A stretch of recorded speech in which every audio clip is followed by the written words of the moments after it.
Nós ensinamos uns aos outros sobre os riscos. Temos um recorte muito robusto e tentamos chegar a um consenso. Aqui está o estado do mundo. Com o que estamos mais preocupados? Quão urgentes são as coisas? E então chegamos ao tempo do relógio. Time on the clock. Os cientistas avaliam todos os riscos do planeta. É muito perigoso agora, mas há muitas coisas que podemos fazer para reduzir o perigo. Então vamos fazer essas coisas. Let's do those things. Prepare as suas malas, a sua experiência nessa terra, pois nós estamos a 89 segundos do fim do mundo.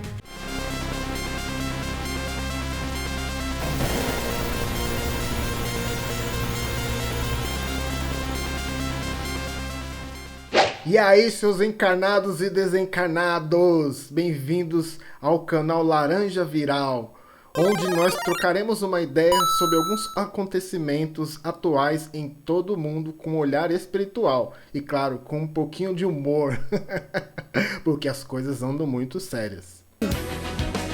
And I need you. And I miss you. And now I wonder. Bom, estava eu navegando na internet das coisas e eu vi uma notícia que me intrigou muito. Alguns cientistas na Europa se reuniram e chegaram ao consenso de que nós estamos a 89 segundos do fim do mundo. Eles usaram um tipo de relógio que eles chamaram de relógio do juízo final. E eu vou mostrar para você. Vem aqui comigo na tela do meu computador. Para os cientistas, a Terra tem data para acabar. E a ferramenta usada para chegar a essa conclusão é o que eles chamaram de o relógio do juízo final. O relógio é uma invenção milenar que nos ajuda a marcar o tempo. Os ponteiros avançam sem pausa, de certa forma regem as nossas vidas. O relógio do juízo final é ainda mais decisivo.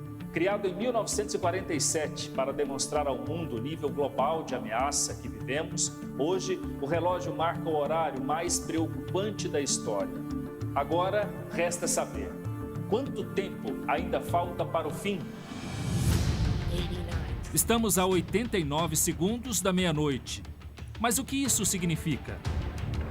Segundo o estudo, não é que o mundo vai acabar em menos de 1 minuto e meio. O que esse resultado aponta é que as coisas não vão nada bem. Para os cientistas, o resultado é um alerta, uma visão prevista na Bíblia sobre o fim do mundo. Será que o mundo está chegando realmente ao seu fim? Será que eu, você, todos nós, estamos no fim de uma civilização, de um ciclo?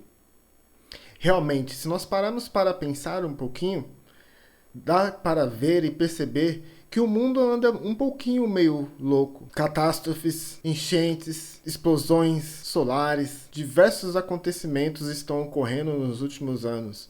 Coisas que não ocorriam há anos atrás. Mas veja bem, por um ponto, já dá para observar que o planeta está tendo algumas mudanças climáticas. Vem aqui para a gente ver na minha tela. O 2025 pode ser marcado por eventos climáticos extremos. Essa expectativa é por causa do aquecimento dos oceanos. 2024 foi o ano mais quente da história aqui no Brasil. O ano também ficou marcado pela seca e o aumento das queimadas. E, por outro lado, a devastação causada pelas chuvas no sul.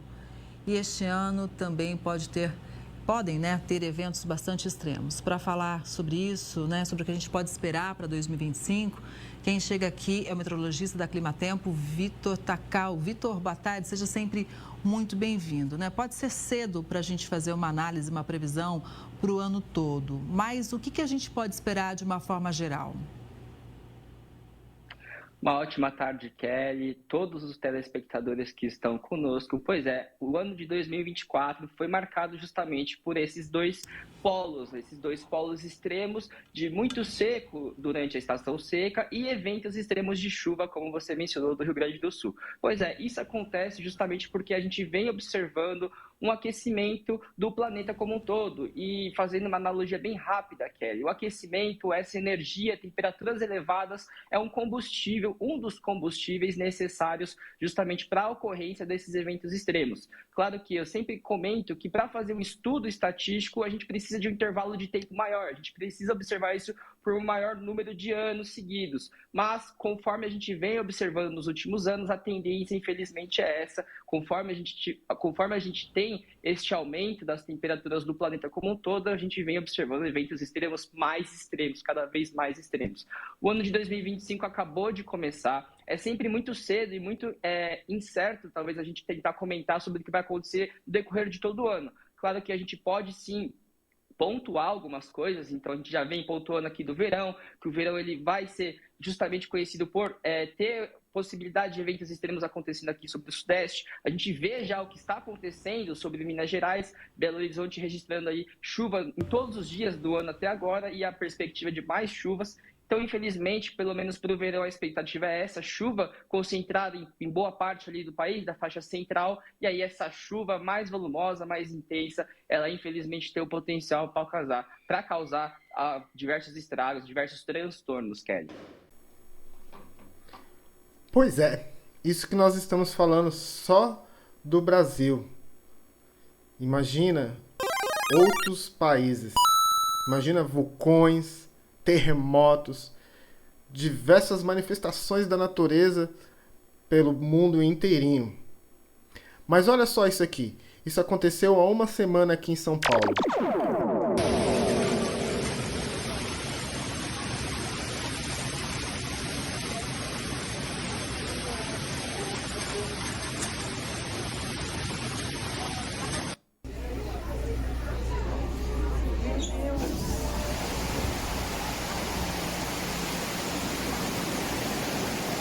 Piscininha, amor, piscininha.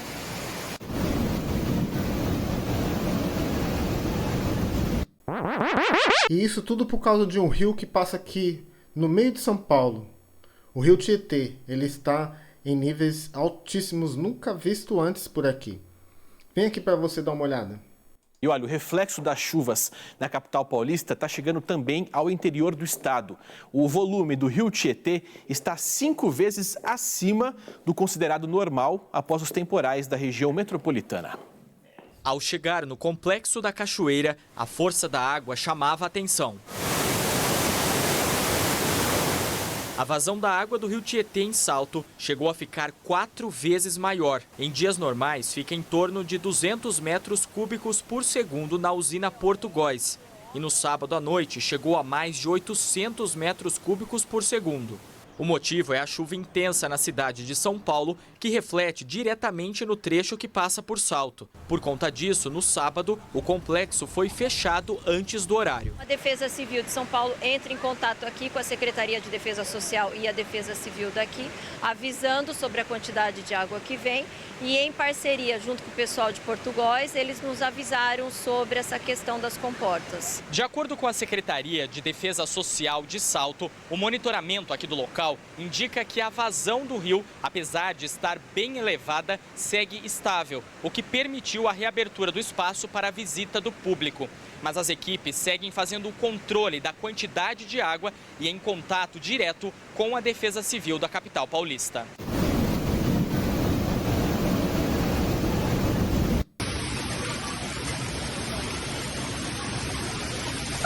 A topologia de São Paulo tem muitas montanhas e a maioria das estradas, das ruas que tem aqui em São Paulo foram construídas em cima de vales. Esses vales, alguns deles, tinham diversos rios. Então a cidade foi inteira construída em cima de alguns rios. Mais de 250 rios foram desviados de São Paulo para algumas represas que nós temos aqui. Mas quando caem essas chuvas gigantes, não tem o que fazer. A água vai pedir o seu lugar. Vendo um pouquinho disso, uma pergunta. Será que o mundo está realmente chegando ao fim? Ou nós que estamos alterando a nossa estadia aqui? Vem comigo, vamos ver mais algumas coisas. Na madrugada entre 4 e 5 de fevereiro, um evento espetacular ocorreu na região sul do Sol. Um filamento solar, uma longa estrutura de plasma mantida suspensa pelo campo magnético da estrela, entrou em erupção exatamente às 0 horas pelo horário universal, ou 21 horas pelo horário de Brasília da última noite. Esse tipo de fenômeno ocorre quando há um equilíbrio que mantém o filamento preso à superfície solar, e ele se rompe repentinamente, liberando uma quantidade enorme de matéria e energia para o espaço. A explosão foi registrada em detalhes pelo instrumento SURVE a bordo do satélite GOES-16. As imagens capturadas mostram uma injeção maciça de plasma sendo arremessada violentamente, formando estruturas turbulentas que se estendem por milhares de quilômetros. Apesar da intensidade da injeção, os primeiros cálculos indicam que a nuvem de plasma foi lançada em uma trajetória que se afastará da Terra. Isso significa que qualquer ejeção de massa coronal associada a essa erupção provavelmente não vai causar impactos significativos no nosso planeta. Uma CME direcionada à Terra pode desencadear tempestades geomagnéticas, afetando tudo que já falamos até agora. Felizmente, essa explosão específica parece não representar riscos imediatos, mas destaca que o Sol está ativo e há uma importância incrível em continuar estudando a complexa interação entre o campo magnético solar e a matéria que ele manipula. Esse plasma em movimento pelo espaço pode atingir velocidades impressionantes, chegando até 3.000 km por segundo. Com essa rapidez extrema, ele é capaz de cruzar a vasta distância entre o Sol e a Terra em aproximadamente 3 dias, percorrendo 150 milhões de quilômetros. Embora o material expelido esteja seguindo uma trajetória que o leva para longe da Terra, partículas energéticas podem se dispersar pelo meio interplanetário, impactando instrumentos de monitoramento e espaçonaves em outras regiões do Sistema Solar, causando até auroras aqui na Terra. Cada explosão solar é um lembrete da força colossal da nossa estrela. Mesmo eventos que não afetam diretamente o nosso planeta são de extrema importância para a astrofísica e a proteção da nossa infraestrutura tecnológica. Como você pode ver, existem muitos fenômenos acontecendo nesse exato momento. Essas explosões elas podem afetar muito o nosso planeta, desde as frequências do nosso cérebro até os equipamentos eletrônicos, como celulares, rádios, satélites, aviões, tudo que for elétrico. Veja, há a possibilidade sim do mundo se desligar em uma grande ejeção de massa coronal do Sol. Será que essa energia está afetando o clima do nosso planeta? Essa é uma coisa que precisamos pensar com muita profundidade. Agora, nós sabemos que estamos passando por um momento evolutivo muito profundo. A famosa transição planetária. Sim, acho que você já deve ter ouvido falar sobre esse tema. Então, existem muitas mudanças ocorrendo dentro do nosso planeta e fora do nosso planeta. Agora, para corroborar um pouco mais desse assunto, eu vou trazer um grande ser iluminado que passou por esse planeta para falar um pouquinho sobre essa transição planetária. Vem aqui comigo. Sobre a nova era, se não entrarmos numa guerra de extermínio nos próximos 50 anos, então nós podemos esperar realizações extraordinárias da ciência humana partindo da Lua.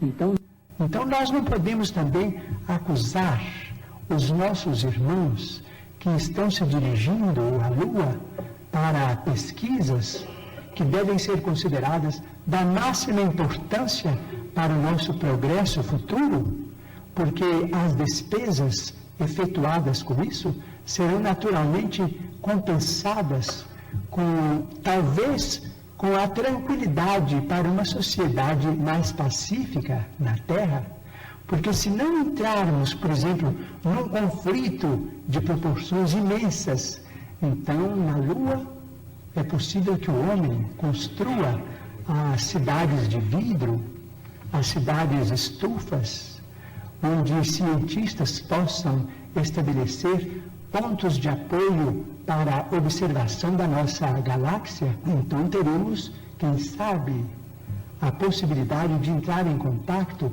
com outras comunidades da nossa galáxia.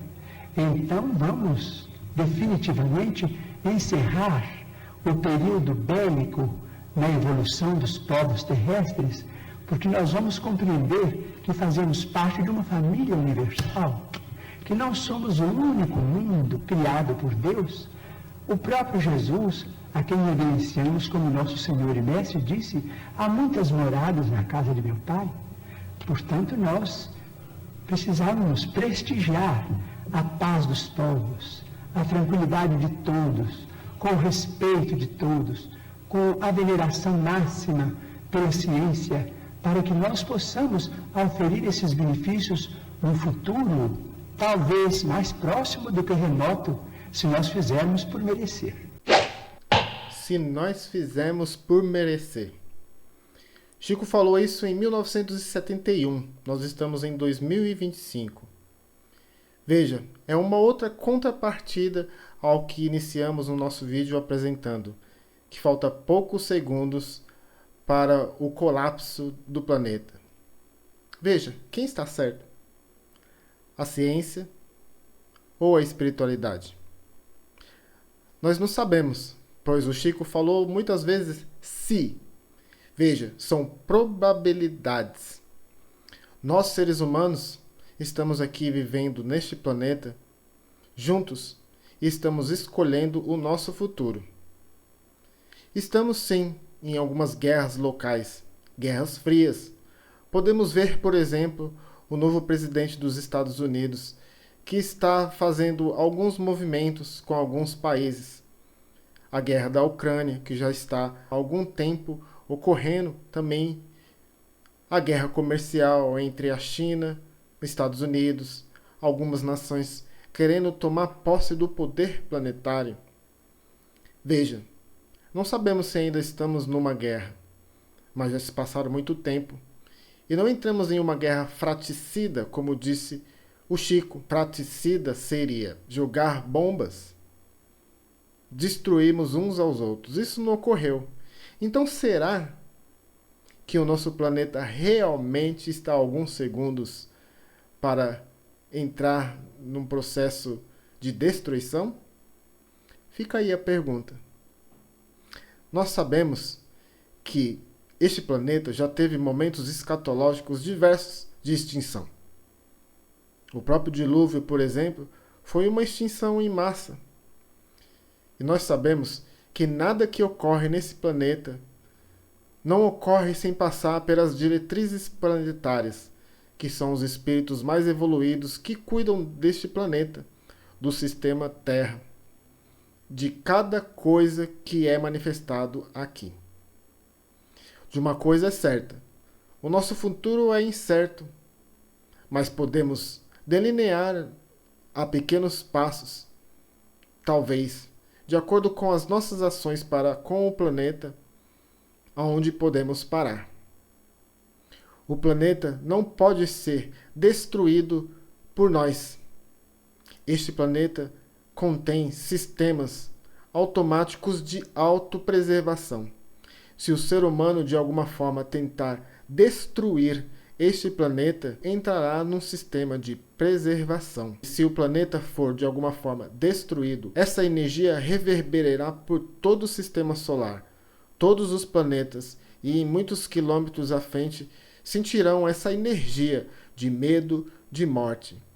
Isso não seria bom para as estrelas e planetas que estão no nosso sistema solar. Isso seria muito grande para todos os outros seres que vivem em outros planetas e que não diz respeito a nós e a forma com que vivemos aqui.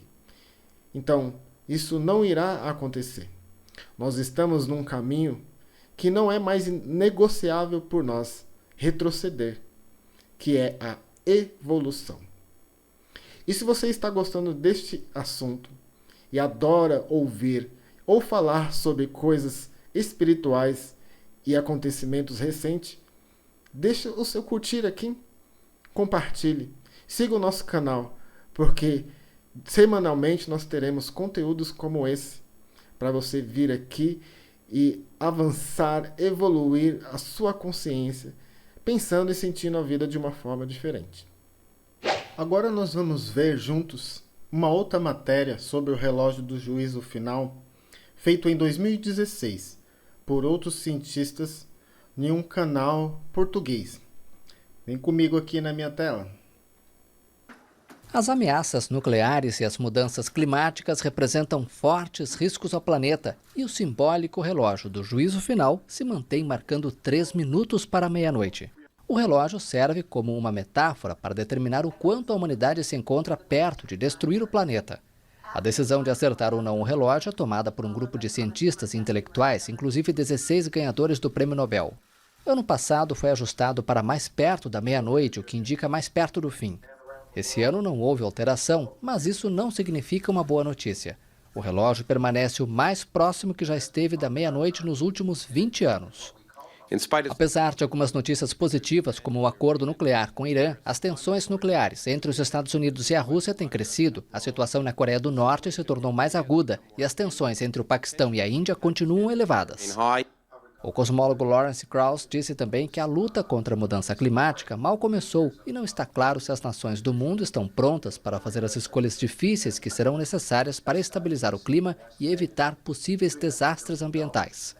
O relógio do juízo final foi criado em 1947 e já foi ajustado 18 vezes. Em 1953 chegou a marcar 2 minutos para a meia-noite. A última vez que marcou 3 minutos para a meia-noite foi em 1983, quando a Guerra Fria entre os Estados Unidos e a União Soviética estava no auge. Já chegou a marcar 2 minutos para a meia-noite. Então esse relógio aí, olha... Pois é, né? É preocupante. Realmente é para se pensar, não é? O que seria esse tempo? Como é medido esse tempo? Que tempo seria esse? 3 minutos para meia-noite?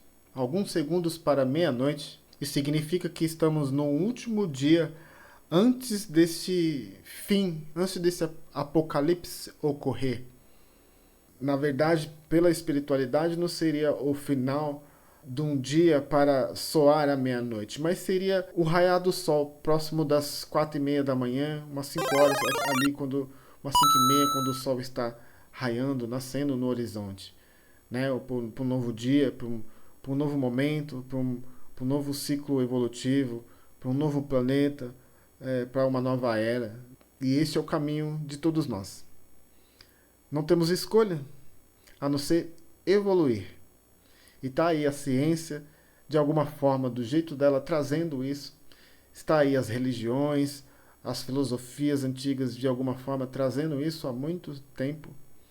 E nós sabemos, aqui no fundinho do nosso peito, lá no fundo do nosso espírito, que chegou ao fim, que o tempo acabou, que agora nós estamos vivendo, traçando as nossas vidas, como talvez a última, antes de um novo tempo surgir. E é isso. Espero que você tenha gostado. Espero que esse conteúdo tenha brilhantado a sua vida, te trazendo reflexão sobre esses assuntos que estão em voga no mundo. Um grande abraço e até mais!